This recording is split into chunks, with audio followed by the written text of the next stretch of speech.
और सबसे बड़ी बात आपको समझना है, धीरे धीरे हम कोशिश करेंगे बीच बीच में बताने का कि कैसे बिहार पुलिस का तैयारी किया जाए। और इतना जान लीजिए, जितने भी लोग यहाँ पे बैठे हुए हैं, हमारा ये कोशिश रहेगा कि हर किसी का हर एक का रिजल्ट हो। और हर एक का रिजल्ट के लिए सिर्फ आपको करने की क्या जरूरत है, मेहनत, इसके अलावा कुछ नहीं है। और मेहनत भी कितना करना है, जितना आपको फील्ड में जरूरत पड़ेगा उससे कम, ये समझ लीजिए। यानी रनिंग में, यानी फिजिकल में आप जितना मेहनत करेंगे उससे कम मेहनत करने की जरूरत है। अगर उतना कर लेंगे तो फिर कोई रोकने वाला ही नहीं है, ये समझ लीजिए। तो अभी से ही आदत इस चीज को डालिएगा, धीरे धीरे करके। आप यहाँ पे बैठे हुए हैं, समझिए आप अभी थोड़ा सा गर्मी लग रहा है तो सोचते हैं कि फैन लगा हुआ रहता तो अच्छा रहता, गर्मी न लगे। क्या फील्ड में आप दौड़ते रहिएगा, उसमें पसीना देखिएगा, दिखता है किसी को? नहीं दिखता है। पसीना छोड़िए, आंख से आंसू टपकते रहता है, फिर भी पैर नहीं रुकने का इच्छा होता है। ठीक है, इस चीज को समझ लीजिएगा। और फिजिकल पे ही मेरिट की बात होती है, तो बहुत ज्यादा जरूरी है। तो जितना आप वहां मेहनत करेंगे, उतना मेहनत करने के लिए पहले से ही आप उतना करके रखिए, ठीक है। और उतना करके रखिएगा, आगे दिक्कत कम होगी। जिसमें आपको, आप सभी जानते हैं कि जीके जीएस एक स्ट्रॉन्ग सेक्शन होता है, मैथ्स का वेटेज कम रहता है, ये सभी लोग को पता है।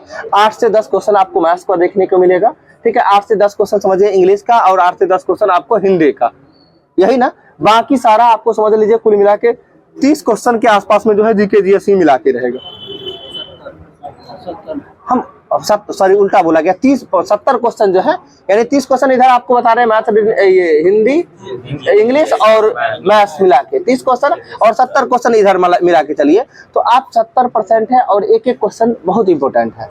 आप सभी जानते होंगे कि एग्जाम में क्या होता है बिहार पुलिस में, कि आप कुछ भी पढ़ के जाते हैं, उसका सेक्शन मतलब सिलेबस का पता ही नहीं चलता है, कहाँ से क्वेश्चन आता है नहीं आता है, ठीक है। लेकिन एक चीज जान लीजिए, कम ये इतना तो जरूरी, जो लोग पढ़ते हैं उनका तो जरूर कुछ ना कुछ का जरूर रिजल्ट होता होगा। बस इस चीज को माइंड में हमेशा सेट करके रखना है कि हम पढ़ेंगे तभी मेरा रिजल्ट होगा। बाकी और तीसरा कोई विकल्प नहीं माइंड में सेट करना है कि जो क्वेश्चन आउट हो, सेटिंग हो, फलना हो, चिल्ला, कुछ नहीं चलाना है।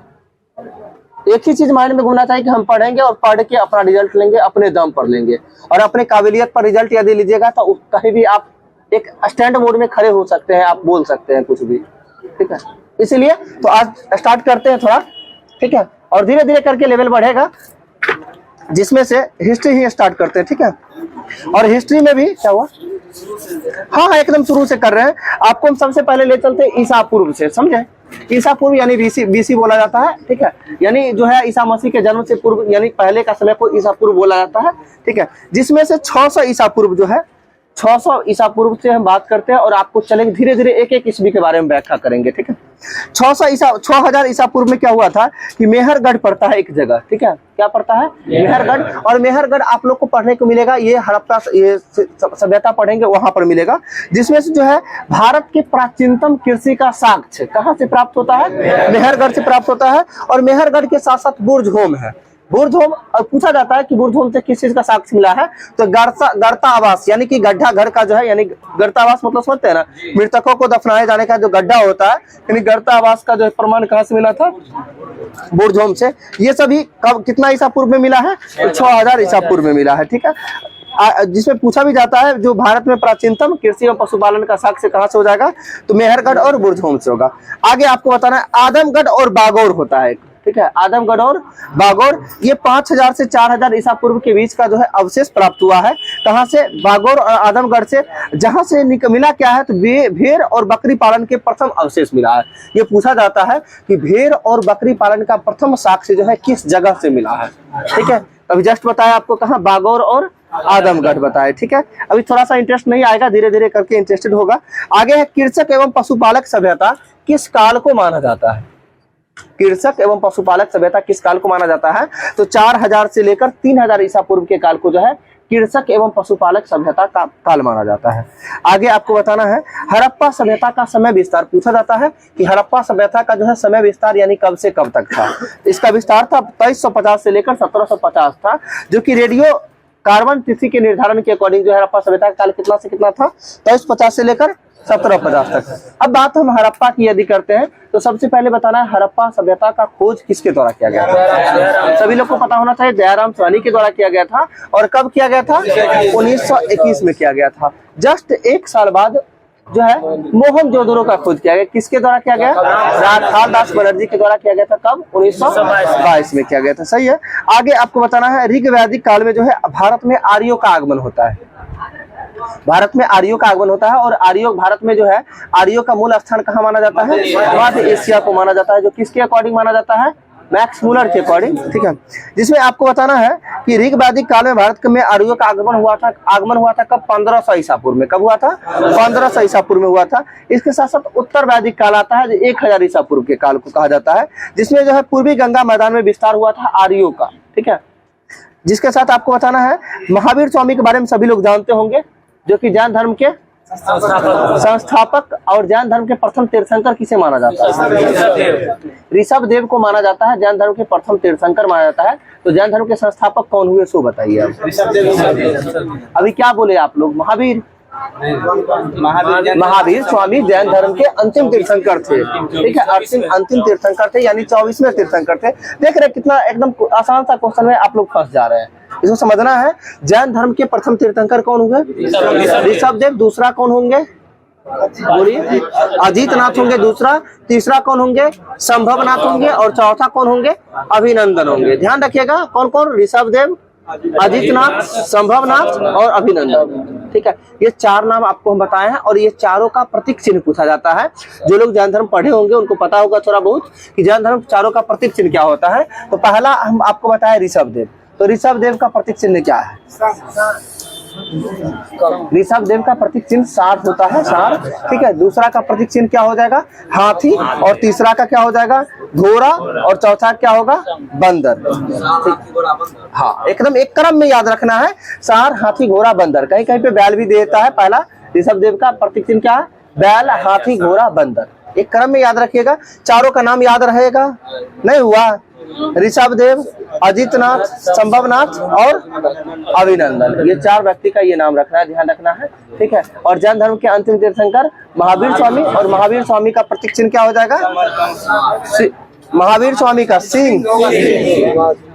महावीर स्वामी का सिंह हो जाएगा ना। तो इसमें तीर्थंकर कौन थे? पार्श्वनाथ। और पार्श्वनाथ का प्रतीक चिन्ह था सर्प। ठीक है। आपको टोटल हम 6 का प्रतीक चिन्ह बताए हैं।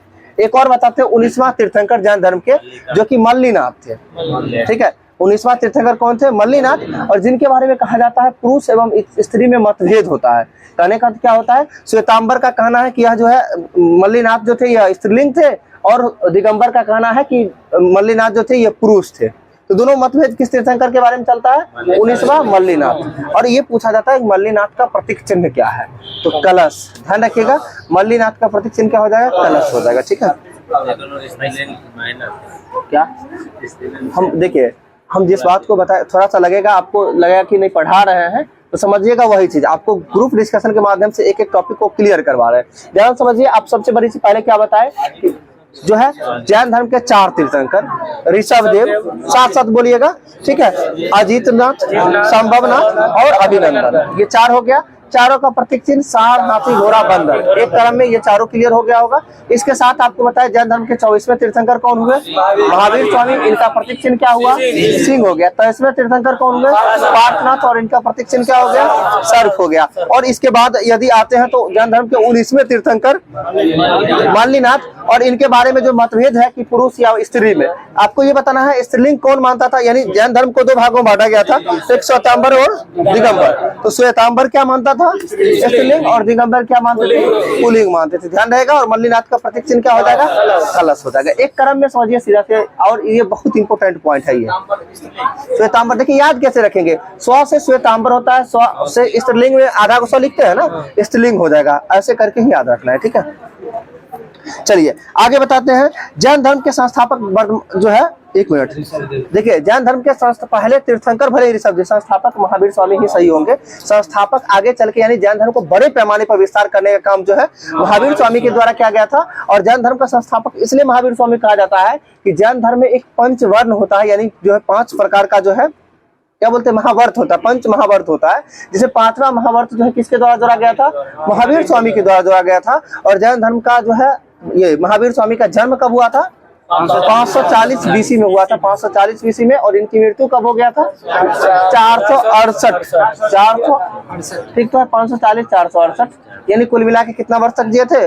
72 साल, 72 साल जिए थे। यानी जैन धर्म के संस्थापक महावीर स्वामी, जिनका जन्म 540 BC में हुआ था, इतना ध्यान रहेगा। जैन धर्म के साथ साथ आप महावीर गौतम बुद्ध का भी जन्म बता दीजिए एक बार।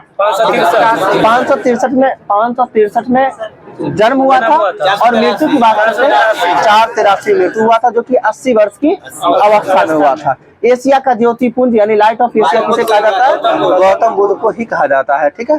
चलिए आगे आपको बताना है कि जैन धर्म के जो है वास्तविक संस्थापक, आपको अभी जस्ट बताए थे अभी संस्थापक, तो वास्तविक संस्थापक कौन हो जाएंगे? महावीर स्वामी हो जाएंगे, ठीक है। जो कि कब से कब तक, ये इनका जीवन काल कब से कब तक रहा? 540 से 468 तक रहा, सही है। आगे आपको बताना है, इससे पहले जो है 16 महाजनपद के बारे में उदय होते, यानी महाजनपदों का उदय होता है, इसमें 16 महाजनपद। इसमें पूछा जाता है कि किस जैन ग्रंथ में 16 महाजनपदों का उल्लेख मिलता है? तो भगवती सूत्र में जो है, ये जैन ग्रंथ भगवती सूत्र है जिसमें 16 महाजनपदों का उल्लेख मिलता है, और बौद्ध ग्रंथ है अंगुत्तर निकाय जिसमें 16 महाजनपदों का जानकारी मिलता है। यानी जैन धर्म और बौद्ध धर्म के दोनों ग्रंथ में जो है 16 महाजनपदों का उल्लेख मिलता है, जिसमें से जैन धर्म का कौन हो जाएगा? भगवती सूत्र, और बौद्ध धर्म का कौन सा ग्रंथ होगा? अंगुत्तर निकाय हो जाएगा। जिसमें 16 महाजनपदों में बिहार में कुल कितने महाजनपद थे? 3 थे, और तीनों का नाम बताना है। सुन लीजिए, पहले तो हम मगध की देखते हैं, मगध की राजधानी राजगिरी हो जाएगा, ठीक है। दूसरा की बात करते हैं वज्जी, जिसकी राजधानी वैशाली हो जाएगा, और तीसरा की बात करते हैं अंग, जिसकी राजधानी चंपा हो जाएगा। ध्यान रहेगा तीनों, पहला कौन हो जाएगा? मगध, जिसकी राजधानी पाटलिपुत्र राजगिरी, ठीक है। दूसरा की बात करते हैं वज्जी, जिसकी राजधानी वैशाली, और तीसरा अंग, जिसकी राजधानी चंपा। ये तीनों ध्यान रखना है, ठीक है। और बाकी बहुत सारा है, सबका राजधानी पूछा जाता है, ध्यान रखिएगा। कौशल की राजधानी जैसे बता दीजिए श्रावस्ती हो जाती है, ठीक है। चलिए आगे बताना आपको,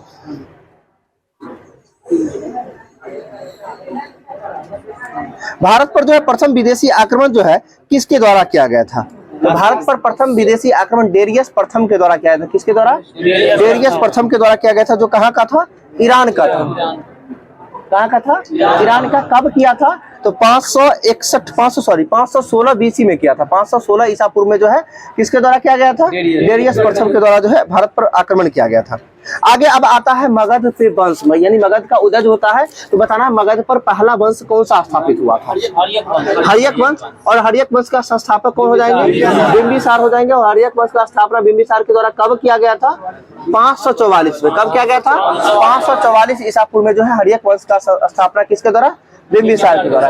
याद कैसे रखना? 544 544। इसी तरह से मौर्य वंश में आते हैं, तो मौर्य वंश का स्थापना कब होता है? तो देखिए 322 में जो है 322, यानी 322 में जो है मौर्य वंश का स्थापना किसके द्वारा किया जाता है? चंद्रगुप्त द्वारा, मौर्य के द्वारा किया जाता है। तो हर्यक वंश में, हर्यक वंश को जो है किस अन्य नाम से जाना जाता है? तो पितृहंता वंश के नाम जानते हैं। किस नाम से जानते हैं? पितृहंता वंश के नाम से जानते हैं हर्यक वंश को। OMR शीट कलेक्शन की है, कहाँ है? ये लिखाएगा नहीं, लिखा गया है ना सब कुछ, ठीक। क्या हुआ? आगे बताना है, जिसमें जो है बिंबिसार का पुत्र कौन हुआ? अजातशत्रु। और अजातशत्रु का पुत्र हुआ उदयन। और आपको पता होना चाहिए पाटलिपुत्र शहर का स्थापना किसके द्वारा किया गया था? उदयन के द्वारा किया गया था। और हर्यक वंश का जो है अन्य नाम बताया पितृवंश, क्योंकि दूसरे अपने अपने पिता की हत्या करके जो है राजगद्दी यानी राजा बनने का काम करते थे। नहीं, पाटलिग्राम देखिए, पाटलिपुत्र ही है, अलग है वो, ठीक है। तो पाटलिग्राम वो एक, दोनों तो एक ही चीज है, ठीक है। पाटलिपुत्रा पाटलिग्राम एक ही चीज है, ठीक है।